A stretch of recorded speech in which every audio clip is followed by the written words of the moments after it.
Olá, seja bem-vindo aos itinerários amazônicos. Nesse vídeo, nós iremos conhecer um pouco mais sobre uma unidade curricular de Ciências da Natureza e suas tecnologias. É a unidade Biodiversidade Amazônica, das origens à ocupação humana. E ela tem como temáticas biodiversidades e sociodiversidades da Amazônia. Eu sou a formadora Juliana Nocera, do Instituto Iungo, e para fazer essa conversa hoje, nós teremos um convidado muito especial, o professor Paulo Cunha.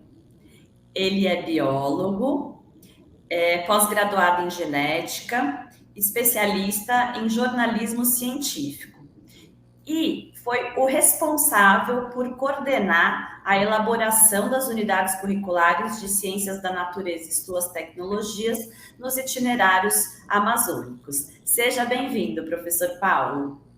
Obrigado, prazer estar aqui. Então, vamos começar comentando o que essa unidade curricular apresenta na perspectiva do aprofundamento de aprendizagens em ciências da natureza e suas tecnologias. Perfeito. Bom, acho que olhar um pouco para ciências da natureza nesses contextos amazônicos, né, também é olhar um pouco para como que a área de ciências da natureza tem sido pensada ultimamente, principalmente quando a gente olha a organização da BNCC e assim por diante. Então, existe uma série de conceitos e tal que estão relacionados com três grandes temáticas, né, que é Terra e Cosmos, matéria e energia, vida e evolução. Então, esses contextos amazônicos, eles são muito favoráveis ao aprofundamento dessas grandes temáticas, né? Então, por exemplo, quando a gente olha do ponto de vista do planeta, né, Terra, e da compreensão que a gente tem do universo, né? Não só os conhecimentos tradicionais, mas entender a própria história geológica e a história evolutiva da Amazônia nos permite, né, compreender e aprofundar em muito essa grande temática, né? Do ponto de vista de matéria e energia, outra coisa bastante importante, né? Quando a gente olha, por exemplo, os ciclos biogeoquímicos, quando a gente olha os ciclos naturais, né, relacionados, por exemplo, com a transformação da matéria na Amazônia, né, essa questão, por exemplo, do crescimento das plantas, a decomposição, a relação entre bioindicadores, assim por diante, esses são fenômenos que podem ser muito aprofundados quando a gente olha para esses contextos amazônicos. E, obviamente, do ponto de vista de vida e evolução, quando a gente olha a biodiversidade amazônica, os ecossistemas, as paisagens, os biomas relacionados àquela região, a Amazônia Legal como um todo, a gente vai poder entender, por exemplo, de forma muito mais aprofundada, né, qual a importância das interações ecológicas, qual a importância da biodiversidade, qual a importância da relação entre floresta e clima e assim por diante. Do ponto de vista, então, mais relacionado aí a essa temática da biodiversidade, a Amazônia é extremamente rica, né, porque ela nos possibilita uma compreensão muito mais aprofundada e abrangente a respeito do que a gente está chamando de um ecossistema, de um bioma, e, nesse sentido, entender a diversidade das paisagens amazônicas é extremamente importante. Então, outro ponto fundamental é a relação dos serviços ecossistêmicos, né? Quer dizer, qual a contribuição da floresta não é só para a região, né? Hoje a gente sabe que as chuvas que ocorrem na região sudeste ou sul do Brasil têm a ver com fenômenos que ocorrem na região amazônica e tem a ver com a presença desses biomas, né? Então, um pouco nesse sentido que o trabalho, né, nessa unidade curricular contribui para o aprofundamento da área de ciência da natureza. Interessante ressaltar que essa unidade curricular, então, irá explorar a biodiversidade amazônica e suas relações com as tradições presentes na região, com o clima e com as mudanças climáticas, assim como de políticas de sustentabilidade ambiental. Ela permite também, além de entender a história da ocupação humana na região, compreender o papel da ação humana sobre a diversidade biológica amazônica. E aí, nesse contexto, a análise arqueológica é uma perspectiva contemplada nessa unidade, não é mesmo, professor? Sem dúvida. É impossível pensar a Amazônia hoje sem olhar para o passado da Amazônia. Em duas perspectivas, por exemplo, a perspectiva geológica, a perspectiva arqueológica. Do ponto de vista da perspectiva geológica, quer dizer, entender hoje a Amazônia pressupõe entender como é que foram, né, os processos geológicos que levaram à formação dessa região. Então, para entender a própria lógica dos rios amazônicos, a própria lógica da drenagem da água naquela região, é preciso entender um pouco a história geológica. Agora, existe uma outra escala, né, de tempo, que a gente está falando aí num tempo mais voltado à arqueologia, a gente está falando em alguns séculos ou alguns milhares de anos, que tem a ver muito com a interação humana com essas paisagens amazônicas, né? Então, hoje, quando a gente olha a distribuição de determinadas plantas na Amazônia, principalmente plantas alimentícias e tal, é impossível não considerar o papel que gerações anteriores tiveram na distribuição dessas plantas na Amazônia. Então, ao longo de gerações e gerações, o que foi feito as pessoas foram plantando determinadas árvores, determinadas espécies em determinadas regiões, que tem a ver um pouco com os fluxos migratórios, que tem a ver um pouco com as áreas de ocupação e assim por diante. Então, quando a gente olha hoje a distribuição das plantas na Amazônia, a gente está olhando um pouco para o papel que essas gerações tiveram, né, ao longo do tempo. Então, como é que a gente entende isso? Estudando como se estuda na arqueologia, né? Então, a gente vai lá, olha, percebe onde foram os locais de ocupação, olha para as evidências do passado e elabora nossas explicações de como esses processos ocorreram, né? E a partir disso, por exemplo, hoje a gente sabe que quando a gente olha determinadas espécies na Amazônia, a variedade dessas espécies, a gente está falando em variedades genéticas e tal, que foram precisamente isoladas por essas populações antigas, né, da região. Então, olhar para a Amazônia hoje pressupõe entender as histórias da Amazônia, sejam elas geológicas ou sejam elas arqueológicas, né? Muito interessante. Eu sei que você já foi dando algumas pitadas, mas acho que vale a gente complementar sobre quais são os objetos de conhecimento mobilizados nessa unidade curricular e qual a sua importância para o aprofundamento de aprendizagens em ciências da natureza e suas tecnologias. Claro. A gente tem aí uma série, né, de objetos de conhecimento que são mobilizados nessa unidade curricular. Obviamente, né, o estudo da biodiversidade é central, né? E aí, quer dizer, não basta entender biodiversidade do ponto de vista conceitual, né? É preciso estudá-la de diferentes formas, né? Então, entender a biodiversidade relacionada a plantas, a biodiversidade relacionadas a animais, entender os mecanismos que geram biodiversidade, então esses processos de seleção que a gente estava comentando anteriormente e tal, né? Um outro ponto importante, né, que acho que é o conceito, é a ideia de evolução biológica, né? Entender a Amazônia também a partir de uma perspectiva evolutiva, né? Então, nesse sentido, né, aquilo que é trabalhado na educação básica e tal é bastante importante, na formação geral básica, né, quando a gente está falando aí, né, não nas trilhas de aprofundamento, mas nos componentes curriculares da formação geral básica, né? Então, esse é um aprofundamento importante. Olhar, por exemplo, para os aspectos biotecnológicos, então, entender como que a utilização dessa biodiversidade é importante para desenvolver tecnologias, né? E aí a gente está falando de tecnologias de baixo custo ou tecnologias altamente avançadas. Então, a tecnologia de baixo custo é saber como extrair, por exemplo, determinados princípios de uma planta. Pegar uma seringueira, por exemplo, e saber como extrair o látex, né? Ou uma tecnologia altamente avançada, que é, por exemplo, a extração de um princípio ativo altamente valorizado na indústria de cosméticos, por exemplo. A gente está falando aí de tecnologias que têm até o mesmo princípio, mas que são de níveis completamente diferentes. Todas essas biotecnologias são importantes para a Amazônia hoje, né?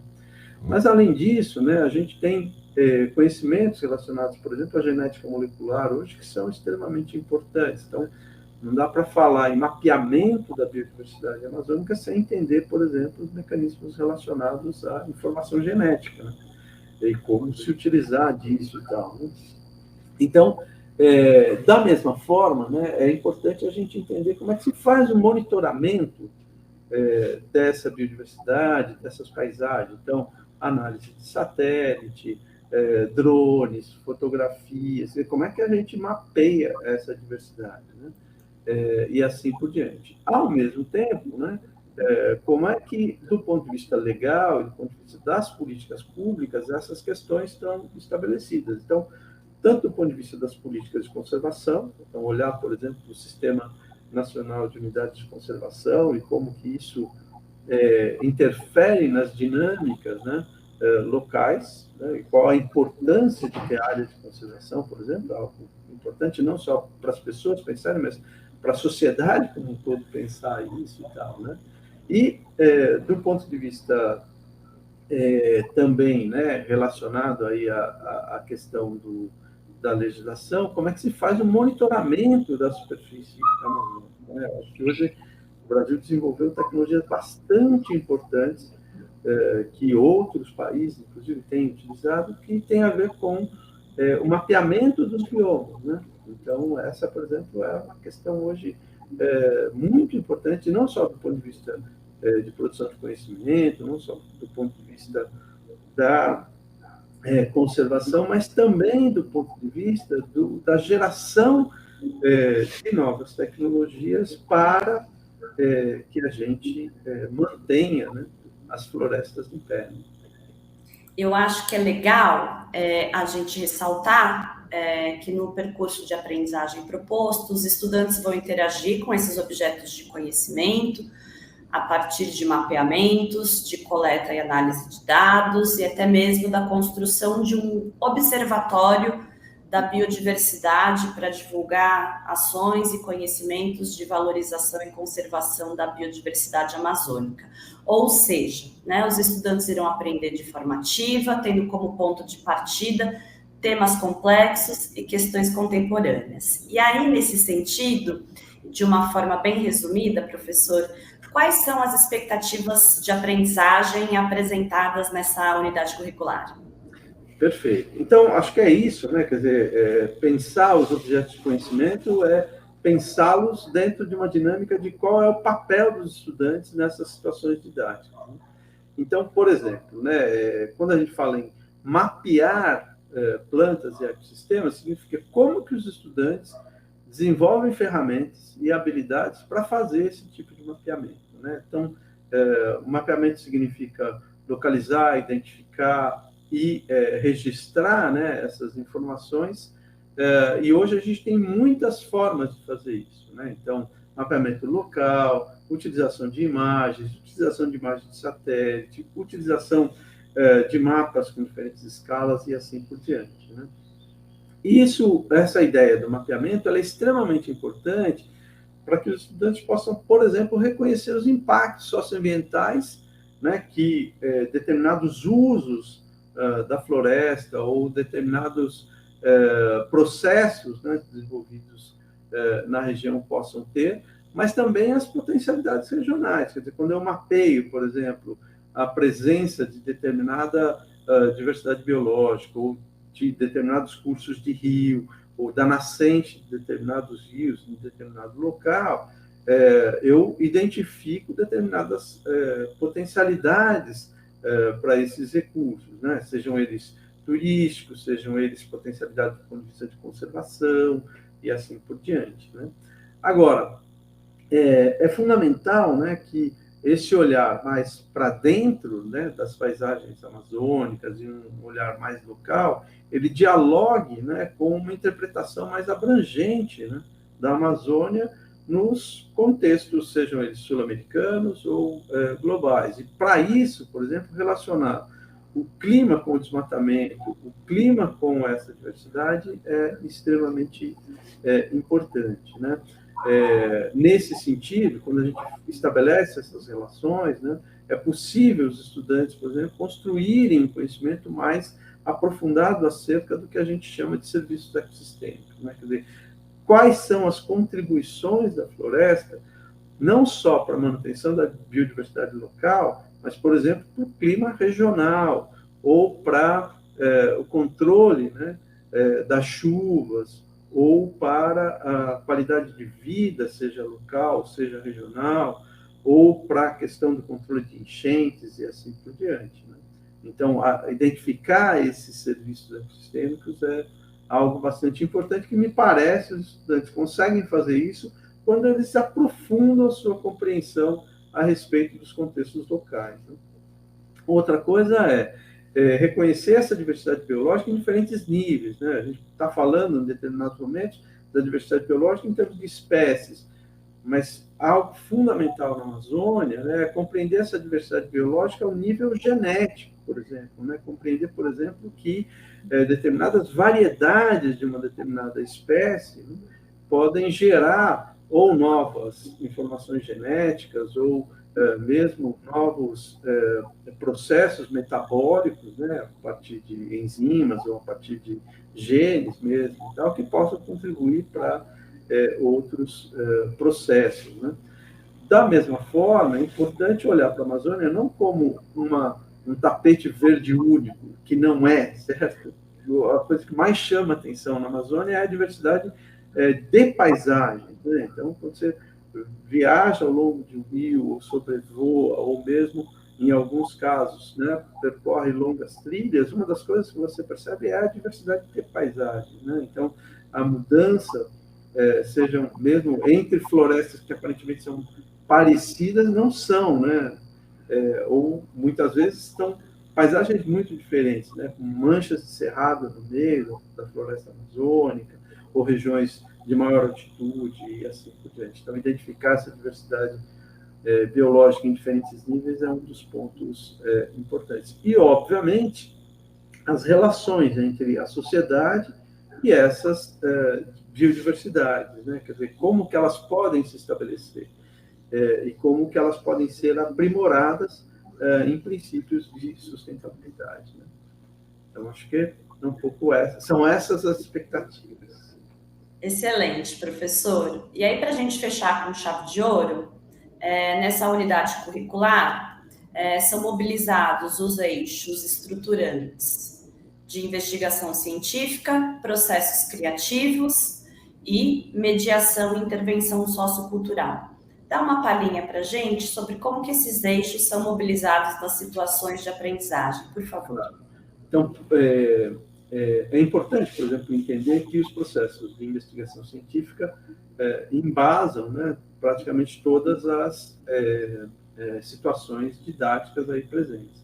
Então, por exemplo, compreender esses diferentes níveis, né, de biodiversidade que a gente estava comentando pressupõe explorar diferentes ferramentas, né, de investigação. Então, ora, a gente está entrevistando pessoas, levantando informações, né, organizando essas informações. Ora, é preciso, por exemplo, olhar para a diversidade de sementes, por exemplo, a gente fala em diversidade de plantas, e identificar não só a origem dessas sementes, mas identificar a relação entre essas sementes e as plantas a elas relacionadas, por exemplo, né? Então, é uma outra estratégia de investigação. Outra estratégia de investigação é olhar para as diferentes formas de conhecimento, conhecimentos tradicionais, conhecimentos científicos, as bases do conhecimento científico, por exemplo, quais são as boas fontes a serem consultadas, assim por diante. Então, existe uma série de estratégias didáticas, né, que mobilizam esses processos investigativos a partir de diferentes abordagens, né? Isso foi muito bem estruturado aí nessa unidade curricular. Do ponto de vista das intervenções, né, quer dizer, entender, por exemplo, o papel das unidades de conservação significa olhar para os seus diferentes contextos amazônicos e entender a necessidade de determinadas unidades de conservação. Então, por exemplo, fazer um mapeamento da distribuição das unidades de conservação na região amazônica e sobrepor esse mapeamento com um outro mapeamento, como, por exemplo, as tendências de desmatamento ou as tendências de garimpo ilegal e tal na Amazônia, nos permite olhar e dizer um pouco quais são os diferentes usos, né, que estão sendo dados à terra nessas regiões. E, portanto, pensar em ações muito claras. Daí a ideia da mediação e intervenção sociocultural, né? Então, se basear em conhecimentos para poder pensar em melhores formas de atuar nos seus contextos, né? E, sob o ponto de vista dos processos criativos, por exemplo, é muito importante, por exemplo, que olhar para a biodiversidade local, por exemplo, e relacioná-la, por exemplo, com biojoias. Quer dizer, como é que a gente pode não só resgatar esse conhecimento tradicional, do ponto de vista da sua importância, né, local, histórica e tal, mas também valorizá-lo sob diferentes perspectivas. Uma delas valorizá-lo no sentido de colocá-lo, né, em equiparação com outras formas de conhecimento, como conhecimento científico, por exemplo, né?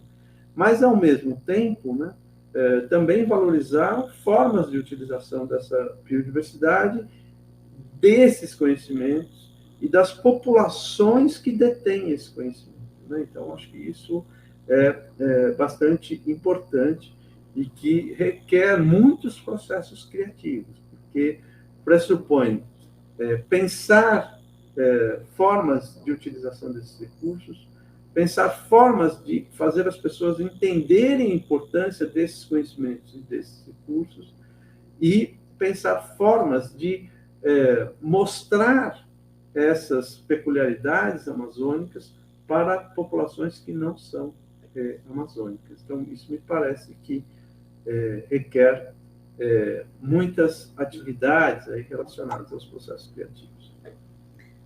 Muito obrigada pelas suas contribuições, professor Paulo. Acho que nós conseguimos aqui fazer um caminho de aproximação dessa unidade curricular.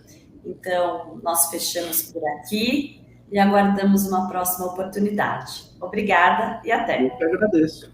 Até mais.